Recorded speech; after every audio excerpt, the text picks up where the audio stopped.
Yeah, so I thought I'll just share na lang also your website. Yeah. One of the things that stood out to me ba on the site. Of course, you guys were able to raise like half a million pesos, which is great. But as you mentioned, you know, like a drop in the bucket according to you, diba? But Yeah. still, this is amazing.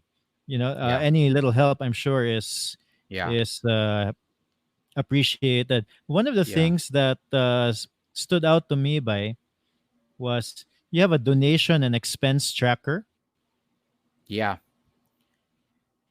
We which we is really we really made it transparent go because, ahead. dude, we're not like a legit like like organization, right? This is like just friends and family like doing this. And so we want to make sure that people see that we are taking this very seriously, and we're not using the funds like, you don't want to be questioned where people are like, oh, I donated this money and where did it go. So everything about us, from donations to our expenses to like even how much we spend on like the delivery, right? We put it there. All the way to the beneficiaries who get what do you call this, the actual rice. But of course we scrub their personal information. um we put it there just so that we make sure that it's really transparent and people know where the money is going to, and then where the money Yeah, I went think to. it's really important, especially for like kanang a charity. Even charities who have a quote unquote name for themselves, they get hit for this or criticized for this all the time by not being very transparent. And then I thought this was a clever way for you guys to share that. No. Yeah. Yeah.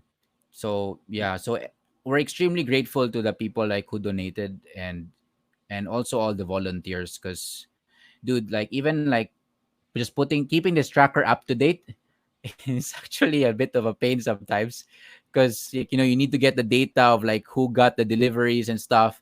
But we have a team of volunteers who's just being very diligent at filling that up, so really really grateful for them.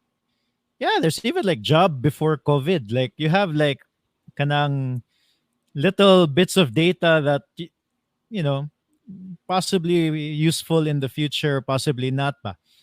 Yeah, Uh, we do that, bro, because before our target really are the people who lost their jobs, right? Because this is the we can't help everybody, so we had to make a criteria. And that criteria was basically people who had a job before, who's still willing to work but unable to work just because of this was happened. We feel like they are the ones like neglected by government because they're not poorest of the poor, right? I think government tends to help like the poorest of the poor, which I think they should definitely do that. But I think these are the people who most of the time get missed out. Like, the people who are normal day to day, they have a good, if they have a cell phone, they have data, they can shop once in a while.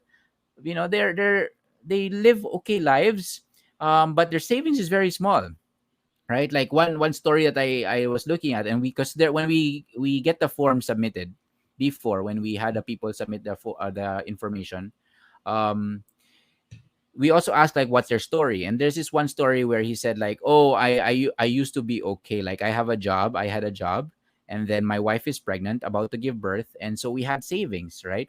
He was saving up for his wife's delivery. But then the pandemic hit, the lockdown was in place, he lost his job, no work, no pay.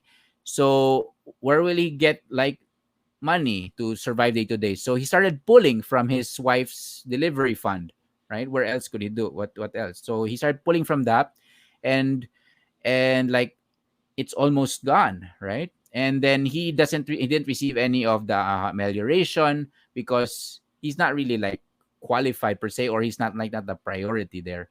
And so then we have also the question of like how many days of food you have left, right? So it's like for him it's like a week, right? And that's okay. That's better than nothing. But dude, like a week to a provider, a breadwinner who has no idea where to get to get income. He's willing to work, but there's just nowhere to work at. Like that's paralyzing, man. oh Right? yeah, for Right. sure. Yeah. And so that's like one of the that's one of the stories that we got. And then fortunately for his family, that's one of the first families we were able to give to.